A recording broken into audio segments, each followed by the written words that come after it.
Шаштың түсуі неден болады? Менің видеомды соңына дейін қарап, мен каналыма жазылып, лайк басып, комментарий жазуды ұмытпаңыздар. Шаштың түсуі С дәруменінің көп тұтынудан болуы да мүмкін. Егер де шаш маңдайдан бастап түсетін болса, тәттіні шырындарды, сүтті спирт ішімдіктерді ішуді азайту қажет. Бұл сонымен бірге жүректің жұмысында кінәрат болғандықтың белгісі. Егер де шаш төбеден түсе бастаса, малдан алынатын өнімдерді тұтынуды азайтқан дұрыс. Шаштың түсуі мінездің шапшаңдылығынан да болуы ғажап емес. Шаштың түсуі оның құрамындағы бояғыш зат мен меланиннің пигментінің мөлшеріне де тәуелді. Қаратор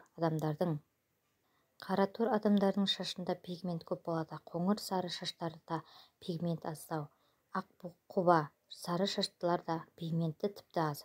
Егер де шашта темірлі пигмент көп болса, онда ол жирен түсті болады. Онымен бірге шаштың түсуі тұқым қуалайды.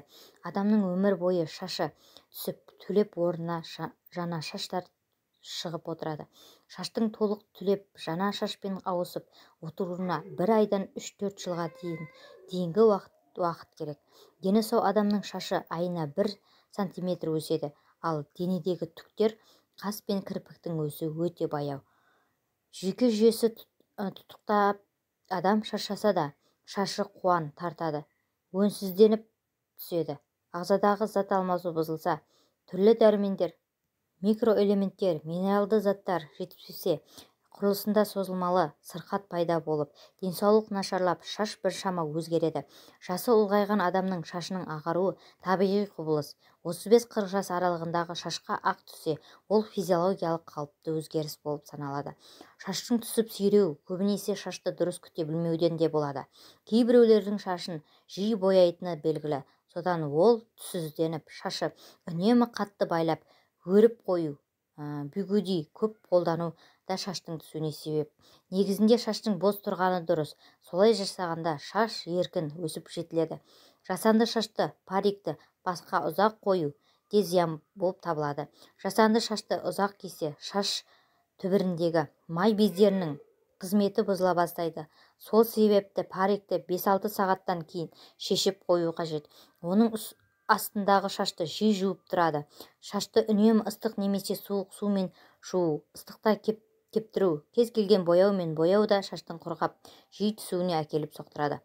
Шаш түспеу үшін деп қолданылатын тұнбалар: ошаған түбірін пайдаланып, майдалап, турап, оның 10-15 грамын 0,5 литр суға салып, 5 минут қайнатып алады. Сонан соң үзіп салқындатып, шаштың түбін аптасына 2-3 рет сүртіп отырады.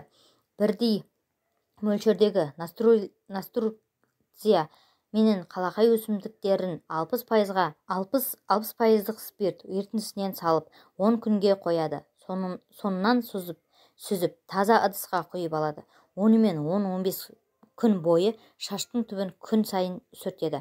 Ақ қайын жапырағынан 1 ас қасығын 20-30 минут қайнатып, суға салып, 2 сағаттай тұндырып қояды да сүзеді.